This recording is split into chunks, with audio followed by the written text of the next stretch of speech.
Welcome back. Will Meyer, the movie guy, is with us talking about some top movies at the box office this weekend. The first one on our list, A Wrinkle in Time, which this was actually a novel. Yeah, this is a classic children's novel. A lot of people read it. I think you and I both read it as kids. And yeah, they turned it into a big budget Disney movie now, and many thought the novel was unfilmable. But Ava DuVernay, the director of Selma and 13th, is giving it her best shot. It's about a young girl who goes on an adventure through space and time with her friend and brother to find her scientist father who's been missing for 4 years. This movie stars Storm Reed, Oprah Winfrey, Reese Witherspoon, Mindy Kaling, Chris Pine, and many more. You know, like I said, this is a big budget Disney movie made by an indie director, and it's you know, a tough task to have your first big budget movie be this novel that is thought to be unfilmable, because it's got sci-fi and fantasy, quantum physics, time travel, Christianity, secular humanism. It just doesn't seem to lend itself to the screen. I think she's gotten closer than most. This has been adapted before. She's gotten closer than most to making this a good movie, but it's not quite there. I think that this movie is uneven. Visually, there's some scenes like that one that I think are really kind of stunning, and when you're in the theater, it's kind of awe-inspiring. Other times, though, it looks kind of dull. I think that it's going to carry kids through. The visuals are going to pop enough for them so that they don't notice a lot of what we might notice as adults, which is that narratively, this movie's pretty thin.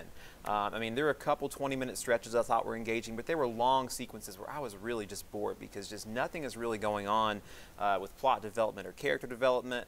I think that emotionally, similarly, it's uneven. A couple of times I was moved. I think that it has a nice message about embracing your faults, but then other times I thought it was really mawkish. I mean, like Nicholas Sparks would be like, all right, guys, come on, let up a bit. So it's hard to completely dismiss this movie, though, because it is really sincere. It's a heartfelt movie about self-acceptance. So I think if you have kids that are younger than 12 that aren't very cynical, they might get something out of this. But for a lot of us, it's going to be a little more difficult. It's not an awful movie by any stretch of the imagination, but it's not a great one either. So I'm going to say 2 out of 4 stars. 2 out of 4. All right, on to the next one, Thoroughbreds. Yeah, this is a darkly comic thriller. It stars Anya Taylor-Joy and Olivia Cooke. They play 2 rich high school suburban girls who become friends again after years of growing apart. As they rekindle their friendship, they find neither is what she seems, and they decide that a murder would solve a lot of their problems. Oh, so yeah, so it's an interesting film. It's one that is the filmmaking debut for writer-director Corey Finley, who is not only a great writer, but he also shows himself to be a natural and gifted filmmaker.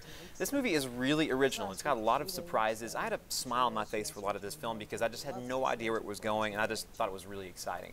Like I said, it is darkly funny. That character right there, she is fake crying right there. She actually has no emotions, and I mean that literally, and so she provides for a lot of deadpan humor as she just says exactly what's on her mind. But one of the things I like, it's not dripping with irony, because this movie takes the murder plot very seriously, and so there's actually a lot of tension, and my heart was still racing in the parking lot after this movie, which was really surprising. So really good performances too out of both of them. I thought they were tremendous. I loved a lot of this movie. The ending was a little anticlimactic, but overall I like so much about it. It's just it is a very dark movie, but it is very fun. I'd say 3.5 out of 4. That's a high rating from you. Yeah, it was a pleasant surprise. 3.5. All right, our last one, A Fantastic Woman. Fantastic Woman. Yeah, this was the Oscar winner a couple of weeks ago for Best Foreign Language Film. It's a Chilean movie that stars Daniela Vega, who's an opera singer. She's not a trained actress, and she is a trans night singer whose older boyfriend suddenly passes away, and she's then treated with suspicion by the police, by the family,